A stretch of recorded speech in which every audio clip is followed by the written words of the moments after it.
It's a beautiful day here in the Northeast, and it is Friday, and it is sunny. And I know it's still a little cold, but it is sunny, and I will take that. I'm like so grateful that when it starts to get a little bit warmer, I can't wait. Good morning, Gert.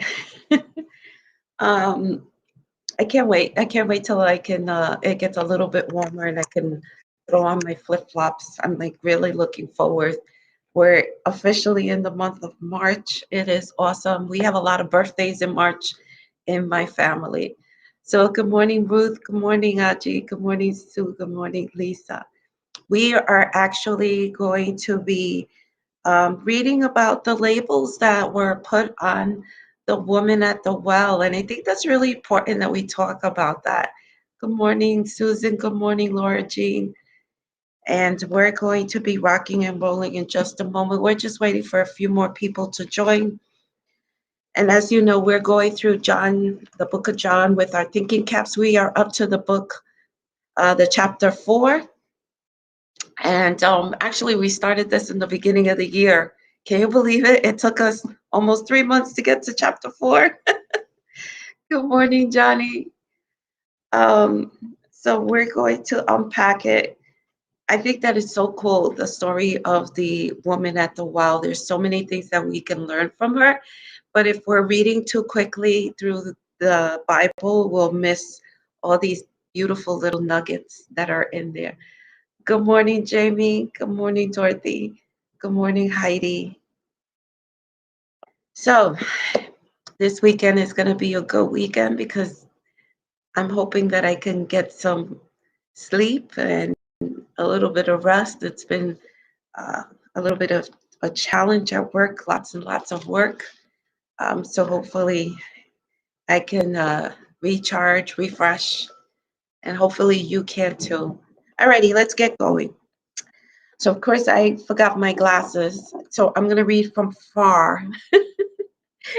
I'm one of those that I'm like, oh, okay, I can read this.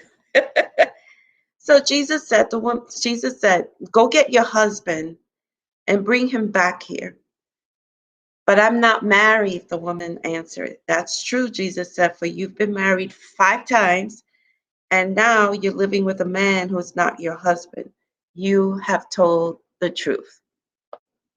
So, there are labels that have been placed on different people. But guess what? We also put labels on ourselves. So we gave you a little bit of background this whole week of, who a Samaritan was, what it meant to be a woman that was at the well in the middle of the day when it's scorching hot. She was trying to avoid people. She was trying to avoid listening to the jeers. She was trying to avoid listening to a woman maybe said, I know what you did with my husband and call her all sorts of words. Maybe she was trying to avoid, some of the men that went to the well with women, to help them out. She was just trying to avoid everybody that could say something about her. And so she didn't deny who she was because those were the labels that were placed on her. And if you really think about it, let's start to really look at the different labels that they may have placed on her and that she placed on herself. Because one of the things that we forget is that when people are talking about us or they say something about us, depending on where we're at, emotionally and in our mental state, those things stay with us. They take and they stay with us. They keep haunting us. And sometimes when we're feeling tired, when we're feeling weak, when we're feeling wearied, when we're feeling too stressed out, we start to believe those labels that others have placed on us. And the beautiful thing that we see here is that, if you keep reading on, there's a transformation that begins to happen. So she was ashamed. Obviously, she was ashamed. And so she didn't go to the well during the morning hours when it was cooler or even in the evening hours when it was cooler, because she wanted to avoid people, because she was ashamed. She was ashamed of what she had become. She was ashamed that she was probably labeled whore, labeled prostitute, whatever it was that they were calling her at that time. Maybe she felt, if you like really dive into her mind and said to yourself, how would I feel if I was her? I would feel ashamed. I would feel guilty. Maybe I felt hopeless, that there was no other way out for me, that there was no way to get out of this life that I was living in, because there were no other recourses like we have today, where we can, sign up for social services, or maybe, family would be a little different. She didn't have family. And when I say family, I'm not talking about just blood. I'm talking about friends, right? But there was such a strict way of looking at people, where they were considered outcasts, where you couldn't deal with those outcast people.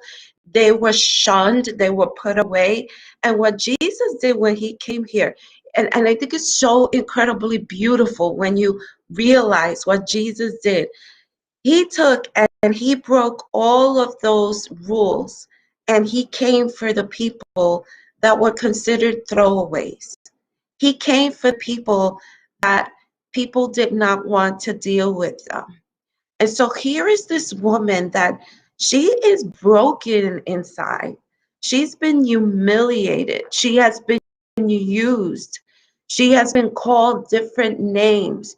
She has been considered and treated like property.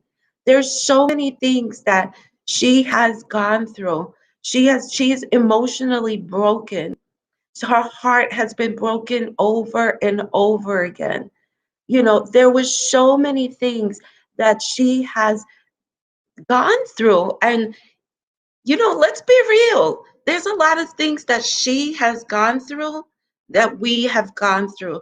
And maybe we weren't what she was, but guess what? The emotions that she's gone through, we have felt the same.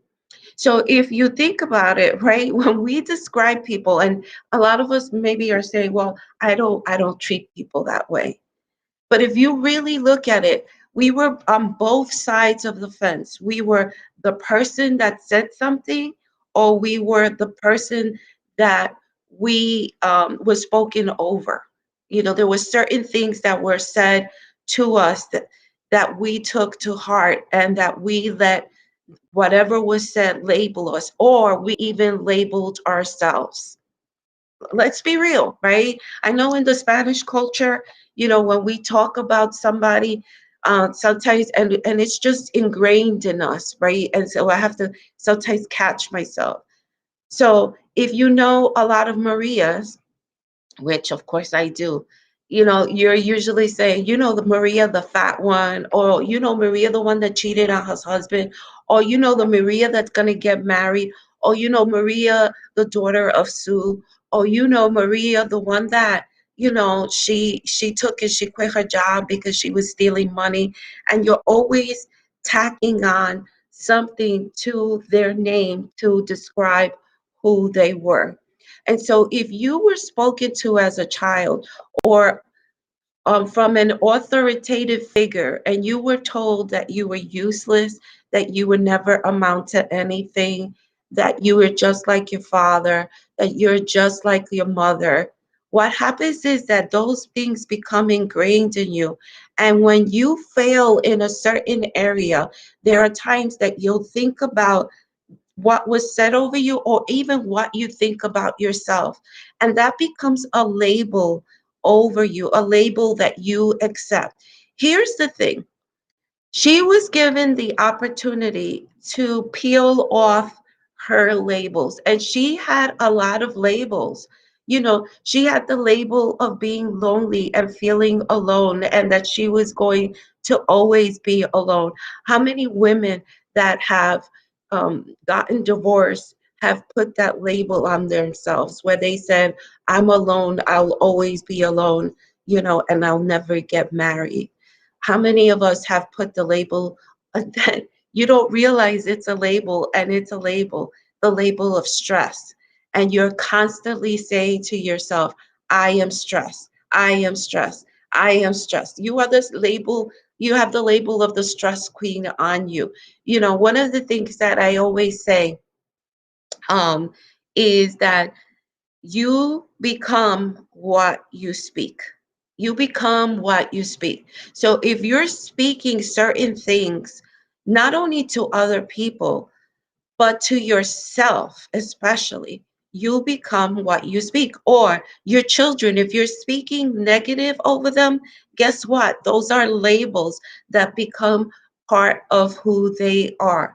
So we have to be very careful of what we're saying, how we ostracize people, how we say certain things. We are supposed to be representative of love. We're supposed to be like Jesus. Jesus wasn't perturbed. He wasn't deferred. He didn't look and say, I'm not dealing with this chick because, she has a past, and, she's still living with some guy that's not her husband, and she had five other husbands. He wasn't he wasn't deterred by that at all. He wasn't perturbed by it at all. It didn't stop him from loving on her and talking to her. Can you imagine how she felt having someone that actually took the time not to use her? That's so important. I mean, if you could get that revelation.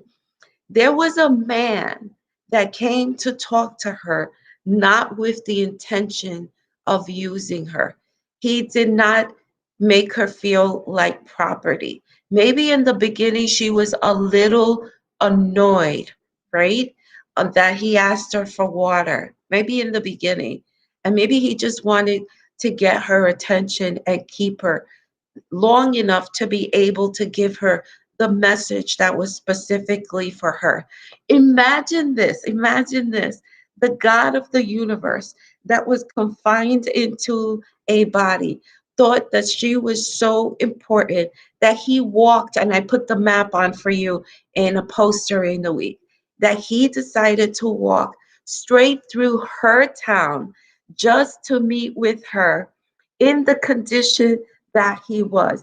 He met her where she was at. That is the beautiful, beautiful message of the gospel, that God meets you where you're at, that it doesn't matter how many labels you have from other people or that you have put on yourself. It doesn't matter how broken you are. It doesn't matter where you are emotionally. It doesn't matter where you are mentally. It doesn't matter where you are spiritually. The God of the universe, confined in a body, Jesus Christ, went to the well to meet a woman that was an outcast on so many incredibly different levels, just to meet and love on her. That's it. That was the gospel wrapped up in a beautiful package.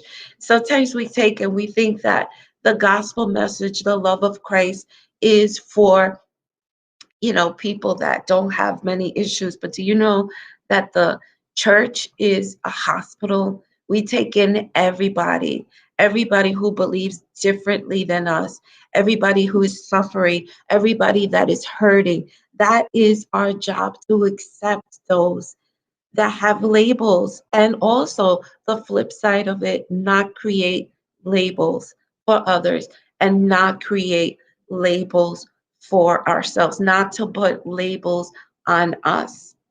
I hope that this blessed you and that this message was loud and clear of us being careful, right? Of loving on people that are broken. There's so many broken people in this world, and we have to have more of a heart that resembles Jesus in everything that we say and that we do. So I'm just going to say hi to all those different people that joined after I started, and forgive me because there's a few. All right. So good morning, Liz. Good morning, Valerie. Good morning, Kimberly. Good morning, Roxanne. Good morning, Caroline. And I'm just going through some of the comments. Good morning, Sonny. Alrighty. So we will be here at the same bad time, same bad channel, 7:30 a.m. devotional on Monday morning. You know, these are only for 15 minutes. Make sure that you invite your friends. We're reading through the book of John with our thinking caps, guys. And it's been so cool. We started this in January. We're only up to chapter 4, but we're really taking it apart and really understanding what was Jesus and the writer, in this case, John, trying to tell us and bless us. Have a fantabulous, fantabulous weekend. Love you guys.